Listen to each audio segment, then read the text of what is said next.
पिछली वीडियो में आपने देखा कि वो छोटी सी लड़की मिस्टर पार्कर को एक घने जंगल में लेके गई और तभी मिस्टर पार्कर ने देखा कि वहाँ एक आदमी अधमरी हालत में पड़ा हुआ है। मिस्टर पार्कर जल्दी से उसके पास गए और उससे कुछ पूछने लगे, पर उसकी हालत इतनी खराब थी कि वह कुछ बोल नहीं पाया। वह उस लड़की से पूछने के लिए पीछे मुड़े, पर वह वहाँ से गायब हो चुकी थी। मिस्टर पार्कर ने एम्बुलेंस बुलाई और वह उसे लेकर वहाँ से चले गए। मिस्टर पार्कर के मन में हजारों सवाल थे, पर जवाब देने वाला कोई नहीं। फिर उन्होंने सोचा कि क्यों ना आज पहले से पूछा जाए। मिस्टर पार्कर अपने पड़ोसियों से पूछने लगे और पूछने पर उन्हें ये पता चला कि उस लड़की को कोई नहीं जानता था। तो आखिर कौन थी वो लड़की?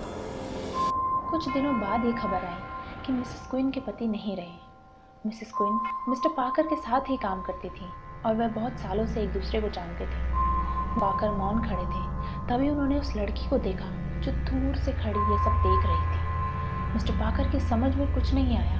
उनको बहुत अजीब लगा कि वो लड़की यहाँ क्या कर रही है।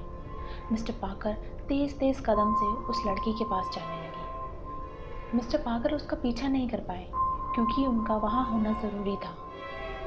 जब वे घर जा रहे थे तो उनके मन में बहुत से सवाल थे। उनको लगा कि कहीं वो लड़की मेरा पीछा तो नहीं कर रही, पर ऐसा एक छोटी सी लड़की क्यों करेगी। वो ये सब सोच ही रहे थे, तभी कोको ने भौंक के ये याद दिलाया कि उससे भूख लगी है और घर जल्दी जाना है। और मिस्टर पार्कर अपने घर चले गए। अगली सुबह जब वे उठे तो उनके होश उड़ गए। उन्होंने देखा कि उनका प्यारा कोको वहाँ नहीं था। उन्होंने सब जगह ढूंढा और उसे आवाज़ भी लगाई, पर कुछ नहीं हुआ। मिस्टर पार्कर बहुत परेशान हो गए और बड़े दुखी भी। वे घर से बाहर निकले और लोगों से पूछना शुरू किया, पर कुछ पता नहीं चला। मिस्टर पार्कर को और चिंता होने लगी और वह तेजी से यहाँ से वहाँ ढूंढने लगे। ढूंढते हुए पार्क में पहुँचे जहाँ कोको अक्सर जाया करता था। वहाँ पहुँच के उन्होंने देखा कि कोको उस छोटी लड़की के साथ खेल रहा था। वह ये देखकर डर गए।